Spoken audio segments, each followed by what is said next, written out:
are going to learn DDL commands, data definition language. कल हमने DML commands किए थे and in that you have seen how we can make the changes in the data. Means if we want to add any new row, delete any row or make any changes in the data, that is called DML. Now we are going to learn about DDL commands. DDL commands क्या होते हैं? Actually these are responsible for defining, redefining, modifying, dropping database objects. Means अगर आपको table के structure में यानी कि किसी कॉलम को ऐड करना है या किसी कॉलम को डिलीट करना है या किसी कॉलम की वैल्यू को फील्ड नेम को रीडिफाइन करना है या उसमें कोई कॉन्स्टेंट ऐड करना है, तो we make the use of DDL commands.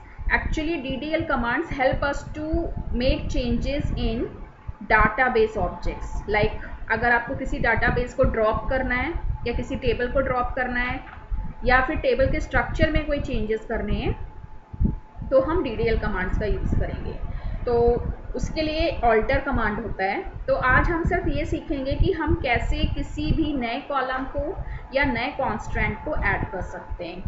तो first let me show you the structure of the table. पहले हम मेरे पास ऑलरेडी एक टेबल है जिसका स्ट्रक्चर मैं आपको शो करती हूँ. सी, अब इस टेबल में देखो, you can see there are so many columns and rows. इसमें employee number, e-name, job, manager, hired, salary, commission and department number ये टेबल है.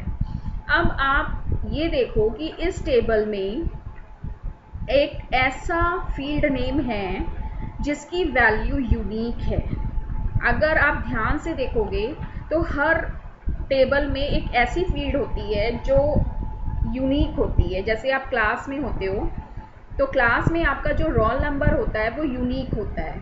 या अगर आपको पूरे स्कूल में मैं रिकॉग्नाइज़ करना चाहती हूँ तो मैं आपको आपके एडमिशन नंबर से रिकॉग्नाइज़ करूँगी. या फिर Aadhaar card number, PAN card number, bank account number, तो ये सब जो होते हैं यूनिक होते हैं. यू नेवर सी कि किसी का भी अकाउंट नंबर या पैन कार्ड नंबर सेम हो. तो ऐसा इसलिए किया जाता है so that we can uniquely identify a particular person. तो अगर हम इस टेबल में देखोगे तो names can always be repeat, job भी रिपीटेड है, मैनेजर नंबर भी, क्योंकि एक मैनेजर के अंदर बहुत सारे एम्प्लॉयज़ हो सकते हैं, hire date, salary, commission, department number, ये सब कुछ रिपीट है. लेकिन अगर आप एम्प्लॉय नंबर देखोगे, जैसे क्लास में रोल नंबर यूनिक होता है, तो वैसे ही आप कहीं जॉब करने जाते हो तो उन सबका एक एम्प्लॉय नंबर दिया जाता है जिससे वो उसको यूनिकली आइडेंटिफाई करते हैं. तो उसको हम कहते हैं प्राइमरी की. मीन्स इस टेबल में हम एक फील्ड को क्या बनाएंगे? प्राइमरी की. तो उसके लिए सपोज अब टेबल ऑलरेडी बन चुकी है. वैसे तो हम टेबल क्रिएट करते समय भी प्राइमरी की बना सकते हैं, लेकिन अगर इन केस आप टेबल बना चुके हो और टेबल बनाने के बाद आपको किसी भी पर्टिकुलर फील्ड को प्राइमरी की बनाना है, तो कैसे बनाएंगे? उसके लिए कमांड होता है ऑल्टर. ऑल्टर के साथ हम 3 कमांड्स यूज़ करते हैं, and, change and modify.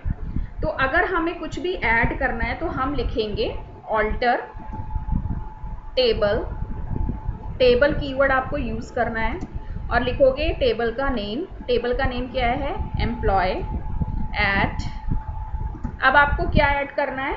Primary की ऐड करनी है. मैंने आपको बताया ना, हर कॉलम यूनिक होता है, हर फील्ड में एक कॉलम यूनिक होता है, एनी वन. तो अगर हम उस कॉलम को यूनिक बनाना चाहते हैं तो उसके लिए हम कौन सा कॉन्स्टेंट लगाएंगे? प्राइमरी की. ये कॉन्स्टेंट है. जब हमने DBMS के एडवांटेजेस की थी तो हमने ये कॉन्स्टेंट्स पढ़े थे. वैसे तो 6 कॉन्स्टेंट्स होते हैं, but today we are going to learn about a primary key only. तो अब मैंने क्या लिखा? Alter table, table name. अब आपको ये ऐड करना है, तो यहाँ पे आप ऐड लिखोगे. क्या ऐड करना है? Primary key. अब प्राइमरी की किसको बनाना है? ऑब्वियसली किसी कॉलम को बनाना है. तो अभी मैंने आपको शो किया था, वो हम किसको बना रहे हैं? एम्प्लॉय नंबर को. ठीक है, तो हम इस कॉलम का नाम लिख देंगे एम्प्लॉय नंबर, एम्प नंबर. और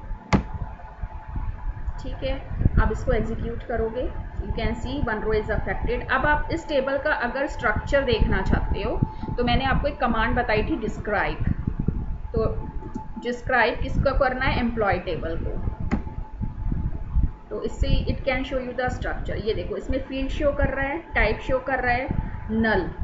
नल एक कीवर्ड होता है जो ये बताता है नो. अब यहाँ पे ये नो क्यों आ रहा है? क्योंकि हमने इसको यहाँ प्राइमरी की बना दिया है रिमेंबर वन थिंग, जिस भी फील्ड को हम यूनिक बनाते हैं, एज अ प्राइमरी की बनाते हैं, वो कभी भी नल नहीं हो सकती, मीन्स नॉट नल। उसमें वैल्यू देना मैंडेटरी है। अगर इन केस आप वैल्यू नहीं देते हो तो it will generate a error. So अब ये एक प्राइमरी की बन गई है। तो एम प्लम्बर में एम्प्लॉय नंबर वैल्यू देना मैंडेटरी है। बाकी किसी में अगर आप वैल्यूज़ नहीं दे सकते हो, आप देख सकते हो यहाँ पे बाय डिफ़ॉल्ट नल है, क्योंकि हमने यहाँ मैंडेटरी नहीं किया है। ठीक है, तो नल क्यों हो, ये नो नल क्यों दिखा रहा है? बिकॉज प्राइमरी की। अगर आप टेबल का स्ट्रक्चर देखोगे तो ठीक है, तो in this way it help us to add a primary key. अब इसी तरह से अगर आपको कोई कॉलम ऐड करना है तो उसके लिए क्या होगा? ऑल्टर टेबल, टेबल का नाम ऐड। अब सपोज मुझे एक कॉलम ऐड करना है लोकेशन नाम से, तो मैंने लिखा लोकेशन। अब आपको पता है कॉलम जब हम ऐड करते हैं तो उसके साथ उसका डाटा टाइप और उसकी लिमिट होती है। तो सपोज मैंने डाटा टाइप लिख दिया वेयर कैर और 45।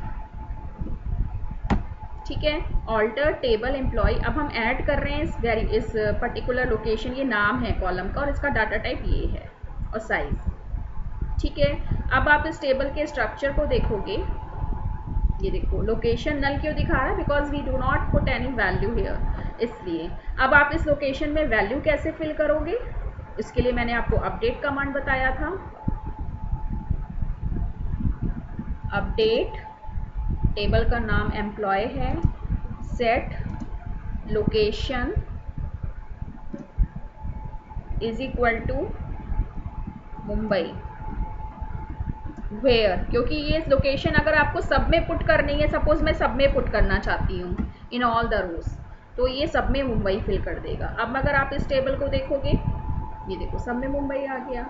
तो अपडेट से आप चेंज भी कर सकते हो। तो अपडेट तो एक DML कमांड है, डाटा मैनिपुलेशन लैंग्वेज, लेकिन जो ऑल्टर है वो क्या है? वो एक DDL कमांड है। तो in this way we can add anything, जो भी आप ऐड करना चाहते हो।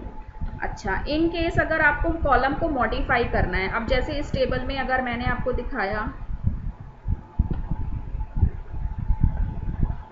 कि आपको जैसे ये ई नेम वेयर कर दिया, इसका आप साइज बढ़ाना चाहते हो तो आप मॉडिफाई कर सकते हो। तो उसके लिए क्या इस कमांड होगी? Alter table. अब ऐड नहीं करना है, हमें मॉडिफाई करना है, तो ऑल्टर टेबल। अब यहाँ हम लिखेंगे मॉडिफाई। कौन सा मॉडिफाई करना था? ई नेम। ई नेम में हमें क्या लिखना था? वेयर कैर का साइज इंक्रीज करना था। तो पहले आप कॉलम का नाम बताओगे जिसमें आपको चेंजेस करने हैं। वेयर कैर, मुझे इसका 56 करना है। ठीक है, तो ये मॉडिफाई हो गया, क्योंकि ऐड हमें ये हेल्प करता है नए कॉन्स्टेंट को या नए कॉलम को ऐड करने में। मॉडिफाई का मतलब है जो एग्जिस्टिंग कॉलम है उसमें उसका आप साइज चेंज कर सकते हो। I am not talking to change its name. Modify means जो एग्जिस्टिंग है उसमें अगर आपको कोई भी चेंज करना है तो यू कैन चेंज। तो यहाँ पे हमने क्या किया है? साइज को चेंज किया। अब अगर आप इसका स्ट्रक्चर देखना चाहते हो, ये देखो यहाँ पे 56 हो गया है। तो इस तरह से कोई भी एग्जिस्टिंग फील्ड है तो उसमें आप चेंजेस कर सकते हो with the help of modify column. अगर किसी कॉलम का नाम चेंज करना है तो उसके लिए होता है ऑल्टर टेबल एम्प्लॉय चेंज। अगर आपको किसी कॉलम का नेम चेंज करना है तो पहले आप ओल्ड कॉलम का नाम लिखोगे। सपोज मुझे ई नेम से एस नेम करना है और मैंने क्या करना है?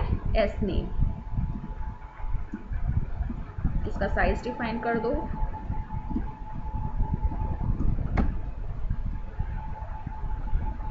ठीक है, चेंज क्यों यूज़ किया है? क्योंकि आप ये सिर्फ कॉलम के नेम चेंज करने के लिए होता है। मॉडिफाई वहाँ पे वर्क नहीं करेगा बिकॉज ऑफ सिंटेक्स।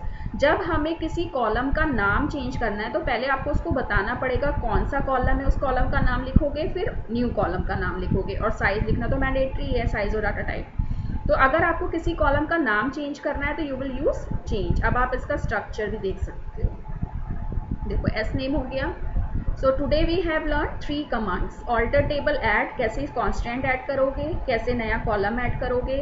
सेकंड आपने लर्न किया मॉडिफाई करना, अगर आपको किसी कॉलम का साइज मॉडिफाई करना है या डाटा टाइप मॉडिफाई करना है, डाटा टाइप भी मॉडिफाई कर सकते हो। अतः एक हमने सीखा कि हम कैसे एक कॉलम का नेम चेंज कर सकते हैं।